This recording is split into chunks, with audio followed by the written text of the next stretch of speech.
इलाकाई रिपोर्टरों का, क्योंकि अलग सा एक मैटर है, हमारे मुतालबात अलग हैं, हमारी जो शनाख्त है एक बड़े शहर के रिपोर्टर की और छोटे शहर के रिपोर्टर की, वो भी माजरत से अलग है, लेकिन काम हमारा मुश्किल है। हम इश्तिहारात की सूरत में अपने बच्चों का पेट काट के अदारे चला रहे हैं, तो अदारों को तो हमारा आसानमंद होना चाहिए। अदारे हमें ऑन ही नहीं करते। जब हमारे ऊपर हमारे साथियों के खिलाफ कोई मुकदमात दर्ज होते हैं, अब ये पीका एक्ट है, तो देखें दर्जनों मुकदमात इलाकाई शहरों में हुए, छोटे शहरों में हुए। मेरा सवाल ये है अपने टीवी चैनलों से, अपनी बड़ी अखबारात से, कि कितने छोटे शहरों में दर्ज होने वाले मुकदमात का उन्होंने वाविला किया है।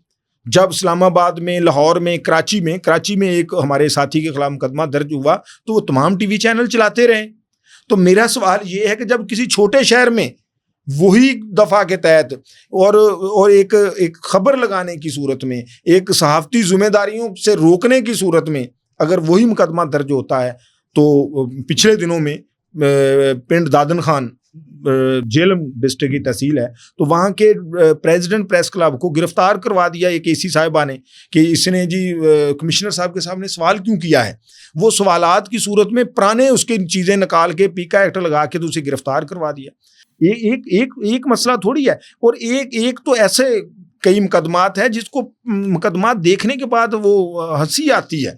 कई सहाफ़ी बेचारे जेलों में जा चुके हैं, और पंजाब में तो मुकदमात ऐसे दर्ज हो रहे हैं जैसे धड़ाधड़ मुकदमात दर्ज हो रहे हैं। कोई अफसरशाही, इनको तो एक हथियार मिल गया है पीका की सूरत में। ये पीका देखे ना, यही हमारे आरयूजे पाकिस्तान के पहले दिन से ये तहफ़्फ़ुज़ात थे कि ये मुकदमात झूठे दर्ज करेंगे हमारे खिलाफ। अब हालांकि NCCIA बन गया तो उसके बाद पुलिस ने मुकदमात नहीं दर्ज करने, लेकिन पुलिस बेधड़क मुकदमात दर्ज कर रही है। और मुकदमा दर्ज करके वो क्या कहते हैं कि उनको हमने रेफर कर दिया है। ओ भाई, मुकदमा दर्ज करके जब आपने रेफर कर दिया है तो वो सहाफ़ी बेचारा जो छोटे शहर में काम करने वाला है, उसके वसाइल कम हैं, वो बड़े शहरों के धक्के खाता फिर रहा है, वो हाई कोर्ट के वकील कर रहा है, वो बेचारा वो पीस दिया है लोगों को। और यकीन करें कि ना हुकूमत सुनने के लिए तैयार है। मैंने 30 मुकदमात पंजाब के मुख्तलिफ शहरों में जो दर्ज हुए, मैंने उसकी एक रिपोर्ट बनाई और मैंने कई अफसरान को और अपनी वज़ीर आला साहिबा को और दीगर को भेजे हैं, लेकिन उनका कोई जवाब नहीं मिला कि ये तो सारे के सारे झूठे मुकदमात हैं। ये साबित हो गया कि सारे झूठे मुकदमात थे, क्यों दर्ज किए गए। सवाल तो यह है कि वो 30 मुकदमात दर्ज करने वालों के खिलाफ क्या कार्रवाई हुई, कुछ भी नहीं। सर, पीका एक्ट तो एक अलग डिबेट है ना, लंबी, इस पर तो बहुत लंबी बहस हो सकती है कि इसकी क्या तशरीह और हुकूमत ने क्या कहा और आवाम उसको क्या कंसीडर किया। मैं तो बात कर रहा हूँ कि छोटे शहरों के साफियों पर जो मुकदमा दर्ज हो रहे हैं उनकी आवाज़ ही कोई नहीं है, उनकी आवाज़ ही कोई नहीं उठा रहा, ना हमारे अदारे उठा रहे हैं, ना हमारी वो साफ़ती तंजीमें जो पूरे मुल्क की दावेदार होती हैं फंड लेने के लिए, चीज़ें लेने के लिए, तो पूरे मुल्क के वो लीडर हैं।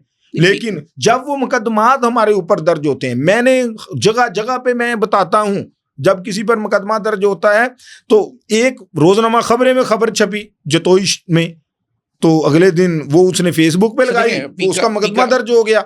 यार ये तो कोई बात नहीं है कि जो भी उठेगा वो अब खबर 100% सच्ची भी होगी, आप कहेंगे जी झूठी है, यही लिखना है ना, झूठी है जी, मुकदमा दर्ज हो गया। पीका एक्ट जैसे जो मामलात हैं या चाहे नेब जैसे इदारे हैं, ये तो हाकिम वक्त की स्वाबदीद पे है ना कि वो जब आप आते हैं तो अपने तहफ़्फ़ुज़ के लिए उन्होंने कभी नेब जैसे इदारे बनाए, कभी पीका की मुखालफत की, खुद हुकूमत है तो पीका मंजूर कर दिया। तो ये तो देखें दोहरे मयार का मामला है, इस पर तो लंबी डिबेट ऐवानों में चल रही है। इस वक्त जो जमात की मुखालफत कर रही है, माजी में उसकी वो हामी थी, माजी में जो उसकी मुखालफत कर रही थी अब उसकी वो हिमायत कर रही है, उसको मंजूरी दे चुकी है, वो तो डिफरेंट कहानी। जब आप पावर में आते हो तो आइन साजी करते हो, अपने हक में मुफ्ती बन जाते हो, फतवा देते हो। असल में